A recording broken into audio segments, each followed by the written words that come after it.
মাটিয়া থেকে চলে আসছি, জামাতের বিরুদ্ধে প্রতিশোধ নিতে আসছি।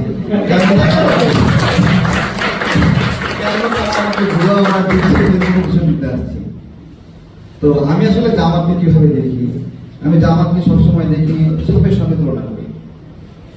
কেন তুলনা করি? সাপ যেমন ওঝাকে থেকে ভয় পায়, ওরকম জামাতও আমাকে দেখে ভয় পায়। এবং শুধু আমাকে না, যারা মুক্তিযুদ্ধের পক্ষে কথা বলে, যারা শান্তির কথা বলে, যারা লিবারেলিজমের কথা বলে, গণতন্ত্রের কথা বলে, তাদের সবাইকে তারা ভয় পায়। তো আজকে কমেডি নিয়ে কথা হচ্ছে, কমেডি নিয়ে অনেক কিছু বলার নাই।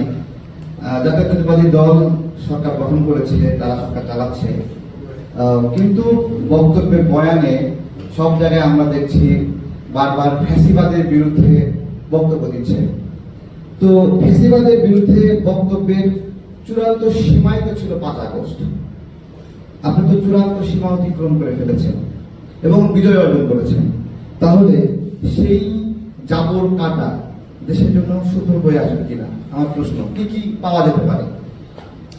ওইটাকে আমাদের ওই যে আন্তর্জাতিক অপরাধ ট্রাইব্যুনালের উপর ছেড়ে দেন, ওরা যা যা করার করবেই, তাই না? আমার মতে ওখানে যা যা করার তারা যাবে। এটাতে বক্তব্যের কিছু নাই, বয়ানের কিছু নাই। আজকে আমাদেরকে খুঁজে বের করতে হবে তাবলীগের বেশে সচিবালয় বিভিন্ন জায়গায় কারা কারা ঘুরে বেড়াচ্ছে। কারণ ওই আল বদরকে যখন পাক বাহিনী জিজ্ঞাসা করছিল, তোরা যে এত আমাদেরকে মায়া করো, তোরা হারে গেলে কি করবি? তো বলছে আমরা তাবলীগ হয়ে যাবো। তো এই তাবলীগওয়ালা বিভিন্ন দপ্তরে দেখবেন যে আগে মানে জান প্রাণ দিয়ে আমাকে চেতনার জন্য কাজ করছে সচিবালয়ে, কিন্তু এই নির্বাচনের পরে সকল তাবলীগ হয়ে গেছে। তো আমরা নামাজ পড়ি কোন দিক দিয়ে? পশ্চিম দিকে।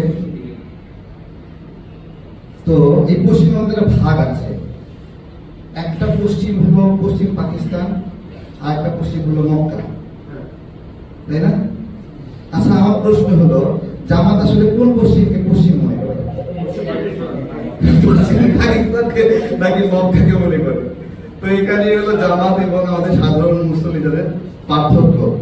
এবং আজকে এই বিষয়গুলো নিয়ে অনেক আলোচনা প্রাসঙ্গিক। কেন?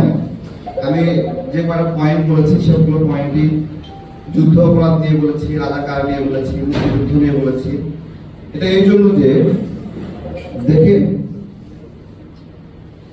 গত কয়েকদিন আগে পাকিস্তানের একজন নারী নেত্রী আসলো। কোন রাজনৈতিক দল মনে করলো না তাদের সঙ্গে দেখা করার প্রয়োজন, কোন নারী সংগঠন দেখা করার প্রয়োজন মনে করলো না। জামাতের নারী কর্মীরা কিন্তু ঠিকই দেখা করেছে। এই যে দেখা করলো, এটা একটা সার্বভৌমত্বের সংকট। কোন দেশের কোন রাজনৈতিক দল বহু দেশীয় হতে পারে না। যদি বহু দেশীয় হয় তাহলে ওই সকল দেশের স্বার্থ সে রক্ষা করে। এবং আমাদের নির্বাচন কমিশনে এরকম জামাত যখন এরকম ভাবে ছিল যে জামাত ইসলাম পাকিস্তান, জামাত ইসলাম এরকম বিভিন্ন কিছু ছিল, তখন একটা শর্ত দেওয়া হয়েছিল যে জামাত ইসলাম বাংলাদেশটা, বাংলাদেশ জামাত ইসলাম আগে লিখতে, বাংলাদেশটা আগে লিখতে হবে। অর্থাৎ জামাত ইসলাম যখন পাকিস্তান লিখছে, জামাত ইসলাম বাংলাদেশ লিখছে, তখন মনে হচ্ছে ও এটা জামাত ইসলামের ঢাকা শাখা, জামাত ইসলাম পাবনা শাখা, ওই রকম জামাত ইসলামের বাংলাদেশ শাখা। তো এইরকম শাখা ভিত্তিক যে কোনো রাজনৈতিক অস্তিত্ব যাদের ইন্ডিয়া এস্টাবলিশমেন্ট আছে, জামাত কখনো ভারতের বিরুদ্ধে কোনো সিদ্ধান্ত নিতে পারবে না। কেন?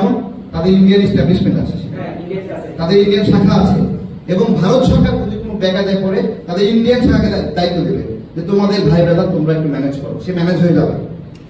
পাকিস্তানের যদি কোনো সমস্যা হয়, পাকিস্তানের জামাত ইসলামকে বলবে তোমাদের ভাই ব্রাদার একটু ম্যানেজ করে, এবং তারা ম্যানেজ হবেই, কারণ তারা লিঙ্কটা একই সংগঠন। কিন্তু এটা বিএনপির ক্ষেত্রে আপনি হবে না, বিএনপির কোনো শাখা নাই। এরকম নাই যে বিএনপি ভারত শাখা, বিএনপি পাকিস্তান শাখা আছে, কি এরকম? তো এটাই একটা জাতীয়তাবাদী শক্তি।